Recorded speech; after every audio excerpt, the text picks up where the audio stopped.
you're going to create the grass for the site. So you're going to make sure you're in your site plan, go to massing and site, topo surface, and then before we create our topo surface we need to offset it down -1 inch.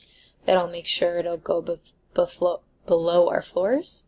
And then click on the 4 corners of your site, and you'll notice the surface will start popping up and you can hit your green check mark. Then once you go to realistic view, you'll notice it's brown.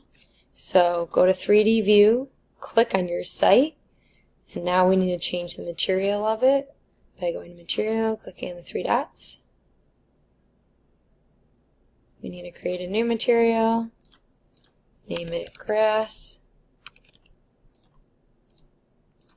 appearance, and then the grass that I recommend in site work is the high quality grass.